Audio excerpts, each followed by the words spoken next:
Assalamualaikum warahmatullahi wabarakatuh.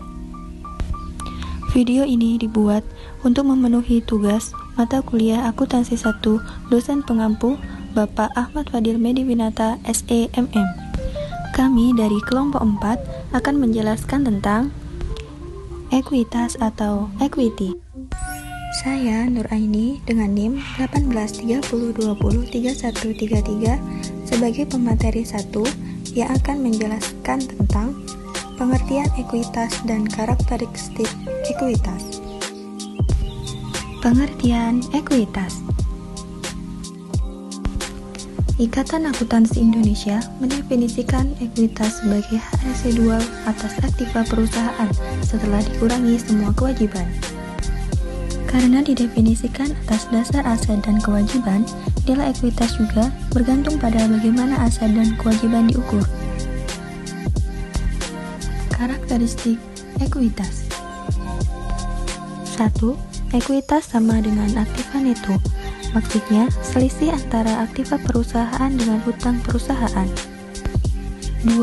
Ekuitas dapat bertambah atau berkurang karena kenaikan atau penurunan aktiva neto baik yang berasal dari sumber bukan pemilik atau pendapatan dan biaya maupun investasi oleh pemilik atau distribusi kepada pemilik. Dengan saya Okta Miranda, NIM 1830203136. Baiklah, saya di sini mau melanjutkan pemateri sebelumnya. Saya di sini ingin menjelaskan pada poin ekuitas yang ketiga. Bentuk perusahaan dan struktur modal. Bentuk perusahaan dan struktur modal terdiri atas ekuitas perorangan, persekutuan, perseroan terbatas, dan koperasi. Menurut Yanto, struktur modal adalah perimbangan atau perbandingan antara jumlah hutang jangka panjang dengan modal sendiri. Sedangkan menurut Sartono, struktur modal merupakan perimbangan jumlah hutang jangka pendek yang bersifat permanen, hutang jangka panjang, saham preferen, dan saham biasa. Di sisi lain, Handono Mardianto menyatakan bahwa struktur modal didefinisikan sebagai komposisi dan proporsi hutang jangka panjang dan ekuitas atau saham preferen dan saham biasa yang ditetapkan oleh perusahaan. A. Ekuitas perusahaan perorangan merupakan kepemilikan usaha pemilik yang pada umumnya disajikan dalam satu jumlah tertentu, di mana tidak diperlukan penyajian subklasifikasi ekuitas karena pemilik membatasi mengenai beberapa banyak yang harus diinvestasikan atau ditarik dari bisnis. Transaksi modal dicatat langsung dalam akun modal dan semua perubahan diiktisarkan dalam laporan perusahaan yang terpisah. B. Persekutuan atau partnership. Menurut para ahli, yaitu menurut Suparwoto, persekutuan dapat didefinisikan sebagai suatu gabungan atau asosiasi dari dua individu atau lebih untuk memiliki dan menyelenggarakan suatu usaha secara bersama dengan tujuan untuk memperoleh laba.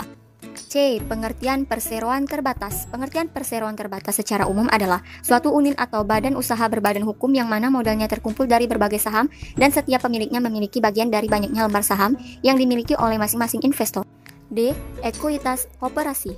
Ekuitas koperasi terdiri dari satu simpanan pokok. Simpanan pokok adalah sejumlah nilai uang tertentu yang besarnya sama tiap masing-masing anggota yang harus disetorkan sewaktu masuk menjadi anggota koperasi.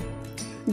Simpanan wajib adalah jenis simpanan yang harus dibayarkan oleh anggota semisal sebulan sekali yang sudah diatur oleh anggaran dasar, anggaran rumah, dan keputusan rapat anggota.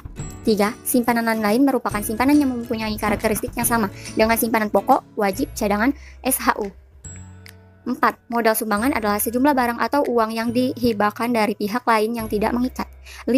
Modal penyertaan adalah sejumlah barang atau modal yang ditanamkan oleh pihak pemodal. Keenam, SHU belum dibagi adalah selisih antara penghasilan dan biaya dalam periode tertentu yang belum dibagi kepada anggota. Ketujuh, cadangan adalah bagian dari SHU yang disisihkan untuk pengembangan ataupun kerugian koperasi di masa mendatang.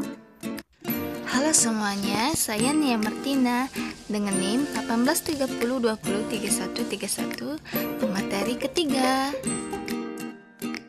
Semuanya, saya akan melanjutkan materi ekuitas selanjutnya, yaitu keempat, laporan perubahan ekuitas. Kelima, penyajian ekuitas dalam laporan keuangan. Kita bahas satu persatu ya. Apa sih laporan perubahan ekuitas itu? Simak yuk.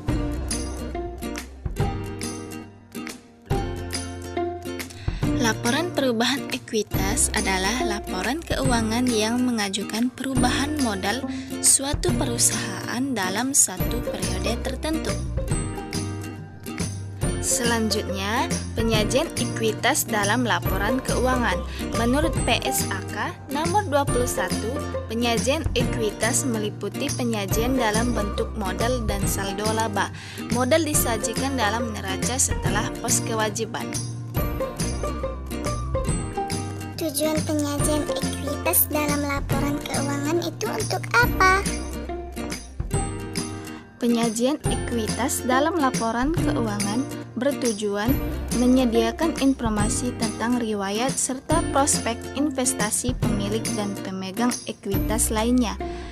Informasi tentang kewajiban yuridis perseroan terhadap para pemegang saham dan pihak lainnya juga menerapkan tujuan penyajian ekuitas pemegang saham. Sekian penjelasan dari kami. Wassalamualaikum warahmatullahi wabarakatuh.